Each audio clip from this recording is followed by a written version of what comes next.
walaupun baper, recovery-nya tuh gampang. Kalau bapernya di luar, tinggal pulang ke rumah. Kalau bapernya di rumah, tinggal keluar aja. Nabi pernah baper? Pernah, walaupun baper Nabi itu baper fisabilillah ya. Kenapa saya bilang baper fisabilillah? Karena bapernya karena dakwah.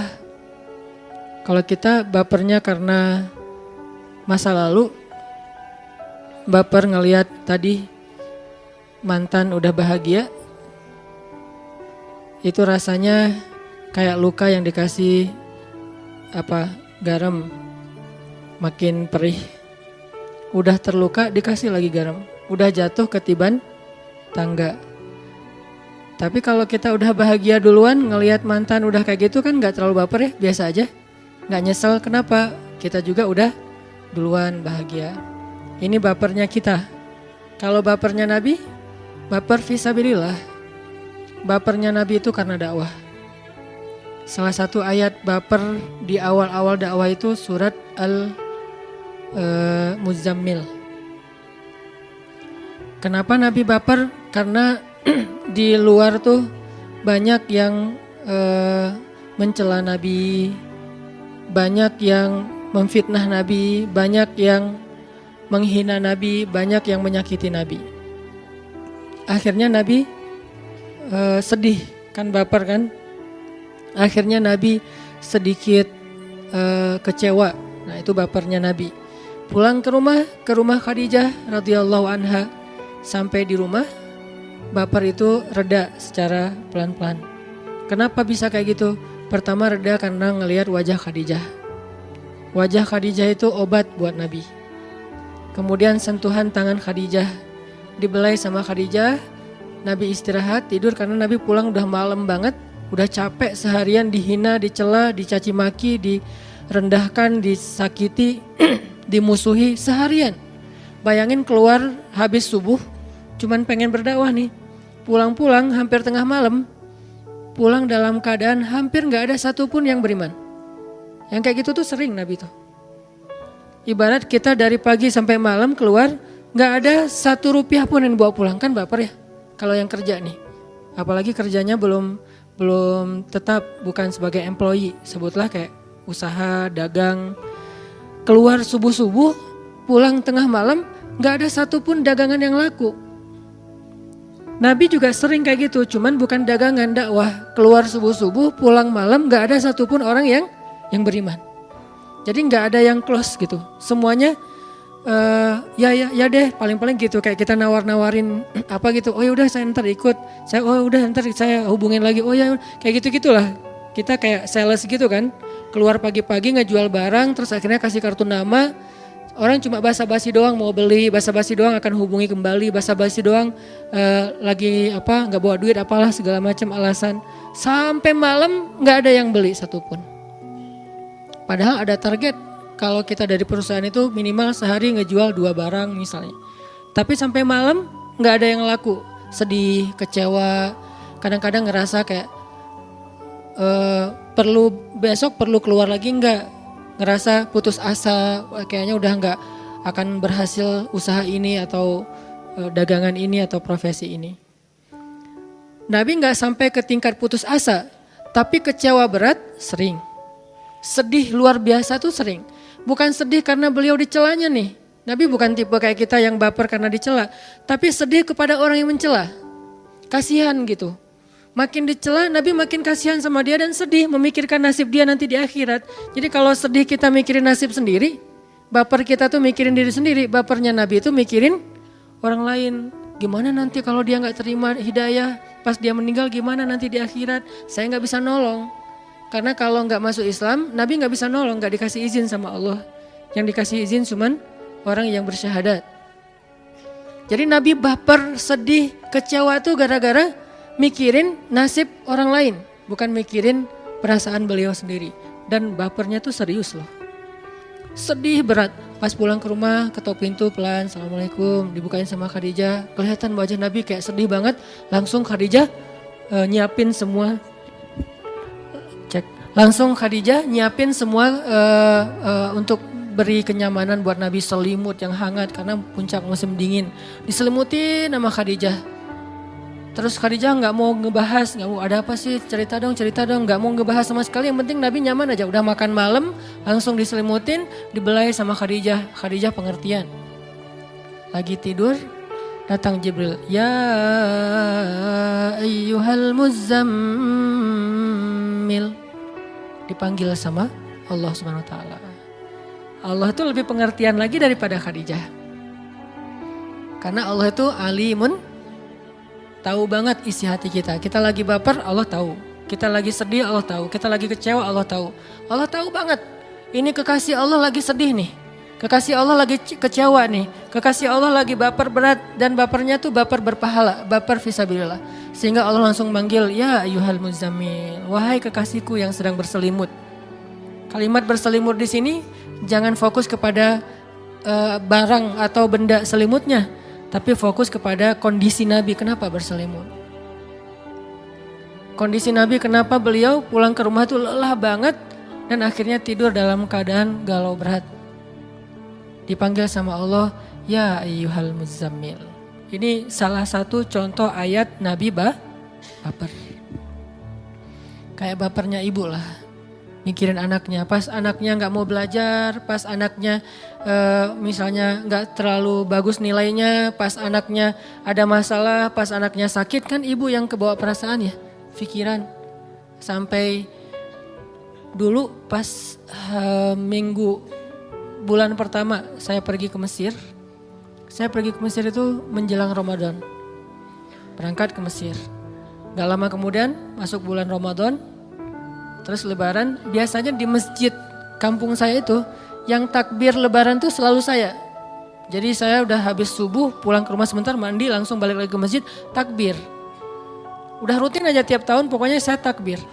Tahun itu, tahun pertama saya pergi ke Mesir dan gak takbir. Sehingga pas ibu berangkat ke masjid dengar yang takbirnya beda, itu ibu udah baper duluan dari sejak di jalan. Udah nangis. Sampai di masjid kan di depan masjid tuh, bukan di dalam masjid sholatnya. Di lapangan depan masjid, ibu tuh nangis panjang sampai tetangga-tetangga juga pada nenangin, ngehibur. Kenapa ibu baper? Ibu baper karena mikirin kita di sana lebaran pasti di rantau beda sama di rumah. Di rumah ada opor, ada lontong, ada segala macam. Jadi bapernya ibu itu justru karena mikirin perasaan anaknya. Karena kasihan kepada putranya.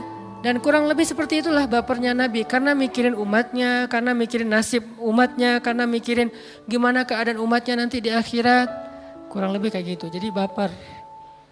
Dan ini sesuatu yang kayaknya terjadi dalam kehidupan kita sering. Walaupun nanti kita coba bedain bapernya kita sama bapernya Nabi itu masih beda. Kan Nabi itu 24 jam hidupnya itu semuanya berpahala ya. Bapernya aja berpahala. Nah kita bisa nggak baper kayak gitu ke orang lain? Baper fisabilillah nih. Bapernya karena kasihan teman kita yang dulu teman main bareng, teman mungkin pernah nakal bareng segala macam. Nah sekarang kita alhamdulillah dikasih hidayah sama Allah, pengen belajar, memperbaiki diri. Belum benar tapi udah mau memperbaiki diri. Kasihan sama teman kita, bukan malah benci. Makin mereka kayak ngedebat kita, ngejelekin kita, ngejauhin kita, kita makin kasihan. Akhirnya dengan baper itu kita jadi ngemodal banget buat doa. Ya Allah kasihan teman saya yang itu. Dulu kita bareng-bareng sering ninggalin sholat, bareng-bareng mungkin hidupnya sia-sia. Selamatkan dia ya Allah. Ini bapernya Nabi SAW tuh kualitasnya kayak gitu. Walaupun tetap kalau kita manusia biasa kadang bapernya baper egois. Pengen dihargai, pengen dimenangkan, pengen diprioritaskan, pengen dianggap, pengen gitu-gitu. Itu bikin kita baper. Ini contoh-contoh baper dulu ya. Dan kita karena belajar agama ya, teladan kita Rasulullah pastinya. Gak ada teladan yang lebih utama daripada Rasul. Dan kalau kita bilang, itu mah Nabi. Kalau kayak gitu terus untuk apa beliau diutus kalau bukan untuk diteladani kan? Kan ada orang bilang, itu mah Nabi kita beda. Kalau gitu gak usah neladani Nabi gitu. Kalau gak usah diteladani ngapain beliau diutus? Udah aja Allah turunkan Al-Quran dalam bentuk buku tiba-tiba ada dan dibaca rame-rame. Atau tiba-tiba Al-Quran itu di-share aja sama Allah di dalam semua handphone itu udah ada aplikasi Al-Quran. Bisa juga kan? Kayak misalnya ada beberapa program yang kalau kita beli handphone pasti ada kan ya aplikasinya. Udah wajib tuh dari Android. Kenapa Allah nggak share aja langsung? Kayak misalnya MP3-nya udah ada. Terus game tertentu tuh udah ada.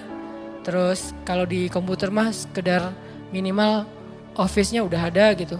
Kenapa Allah nggak nge-share aja Al-Quran di setiap handphone kita?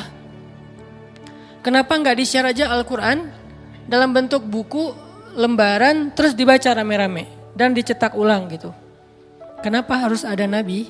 Karena kalau lembaran cuman teori, tapi tidak ada visual teladannya, uswahnya tuh nggak ada. Nabi diutus supaya ditiru. Nabi diutus supaya dicontoh. Nabi diutus supaya diteladani. Jadi kalau kita bilang itu mah Nabi, kita beda. Terus buat apa Nabi diutus? Itu kan logika sederhananya. Tapi kan kita gak bakalan bisa seperti Nabi. Emang gak bakalan bisa sama persis kayak Nabi. Tapi kita tetap bisa berada di track yang sama dengan Nabi walaupun jaraknya jauh. Gak akan pernah sejajar sama Nabi. Ibaratnya ini perjalanan kayak maraton gitu. Mungkin kita entah berapa kilo ketinggalan di belakang. Tapi minimal kita gak salah jalan. Walaupun telat sampai juga. Daripada kita berpikir, dia mah pro, saya gak akan lewat jalan itu. Sehingga akhirnya gak sampai di tujuan. Walaupun kita gak pro, masih amatiran banget, baru belajar. Gak apa-apa deh, telat juga sampainya, nanti dibantu sama Nabi. Ketika Nabi nunggu di akhirat kok gak sampai-sampai di surga, nanti Nabi nyusul. Nanti Nabi akan bawa kita kendaraan. Ibarat kalau di surfing itu pas dia swipe out gitu kan, disapu sama ombak, terdatang rescue-nya. Minimal dia udah dari situ. Daripada gue males juga ya, ternyata itu pro semua yang main, akhirnya kita di pantai doang. Enggak, minimal dia sama-sama beraktivitas yang sama walaupun ada yang pro, ada yang amatiran. Jadi Nabi itu untuk ditiru, bukan untuk dibanggain doang. Rasulullah apa segala macam, untuk ditiru. Walaupun kita gak bisa niru semuanya. Termasuk dalam bab baper-baperan. Baper itu bukan cuman kebiasaan ABG anak muda doang. Orang tua juga bisa baper. Cuman kasusnya beda-beda. Nah, Rasulullah SAW sendiri baper. Kok Nabi bisa baper? Karena beliau manusia. Masa sih harusnya kan ideal gak ada baper-baperan, flat aja. Justru kalau Nabi itu bukan manusia, malaikat, kita tuh gak akan bisa niru Nabi justru. Karena tuh Nabi terlalu perfect, gak ada sama sekali adegan-adegan kekeliruan, lupa. Berarti kita gak akan bisa niru Nabi, soalnya terlalu sempurna. Kenapa Allah mengutus Nabi itu manusia, bukan malaikat? Supaya kekurangannya menjadi teladan buat kita. Kekurangan Nabi aja jadi teladan loh. Nabi kurang, itu teladan buat kita. Contoh apa? Nabi pernah keliru? Beberapa kali malah. Nabi pernah ditegur Allah? Beberapa kali. Ada di surat yang paling terkenal, Abasa. Ada di surat Ad-Duha. Ada di surat At-Tahrim. Ada di surat Al-Ahzab. Ada di surat At-Taubah. Ada di surat Al-Anfal. Ada di surat Al-Imran. Ada di surat Al-Baqarah. Ada banyak surat yang negur Nabi. Kenapa kok ditegur? Karena Nabi keliru. Loh, katanya Nabi kok bisa keliru? Supaya kalau kita keliru ada teladan yang bisa kita tiru. Bagaimana memperbaiki kekeliruan. Bagaimana menyikapi orang yang keliru. Jadi Nabi benar dan kelirunya aja teladan. Saya nggak bilang benar dan salah ya, karena Nabi nggak berbuat salah. Tapi keliru ya, beda salah sama keliru. Salah itu dosa, kalau keliru dimaafin. Nabi keliru, ya. Tapi keliru Nabi teladan. Nabi pernah sholatnya misalnya lupa, pernah. Sholat harusnya 4 rakaat jadi 2 rakaat. Wah, katanya Nabi kok gak khusyuk. Supaya kita kalau nanti gak khusyuk, bukan Nabi yang gak khusyuk kita. Kalau Nabi gak menteladani yang kayak gitu, begitu kita salah sholat, akhirnya kita harus ulangi lagi dari awal. Bayangin teman-teman sholat duhur, karena riwah, tadi habis rapat, akhirnya sholat zuhur mikirin rapat aja. Udah gitu 2 rakaat salam. Aduh salah baru 2 rakaat, mulai lagi dari awal. Kan berat kan buat kita. Tapi kalau ada teladan dari Nabi, Nabi pernah kayak gitu. Tapi gak mau mulai dari awal, ngelanjutin 2 berikutnya. Jadi ringan kan buat kita, justru kelirunya Nabi itu rahmat untuk kita. Nabi keliru, rahmat untuk kita. Supaya kita bisa mencontohi Nabi dalam hal yang sama dan itu keringanan dari Allah SWT. Termasuk baper, ada teladannya dari Nabi. Kalau kita nggak bisa baper kayak versi Nabi banget, minimal mendekatilah. Nabi itu paling baper, salah satunya gara-gara dakwah. Dan yang buat Nabi lebih baper lagi apa teman-teman? Sampai turun atau sampai muncul satu fikih baru, namanya fikih kunut nazilah. Itu kan gara-gara Nabi baper kan? Baper terhadap apa? Ada beberapa orang utusan Nabi, sahabat, hafiz Al-Quran yang dibantai sama musuh di Bi'rul Ma'unah namanya. Di sebuah sumur Ma'unah itu mereka tuh dibunuhin sama musuh, dikhianatin. Tadi katanya pengen belajar dakwah. Muhammad utus dong orang ke sini, kita pengen belajar Islam. Begitu diutus, di tengah jalan mereka malah dibantai. Dan mereka bukan para prajurit sehingga bisa ngelawan, para dai, para hafiz, para ulama yang bukan megang senjata, megangnya buku, mereka hafalnya Quran, dibantai di tengah jalan. Itu Nabi baper banget. Saking bapernya Nabi, for the first time Nabi melakukan kunut nazilah. Kita baper enggak tentang Palestina? Kalau kita mau niru Nabi nih, kita baper enggak tentang Suriah? Kita baper enggak tentang Irak? Kita baper enggak tentang Rohingya? Karena baper itulah yang disebut dengan baper fisabilillah, baper berpahala. Dan emang Allah suka baper kayak gitu.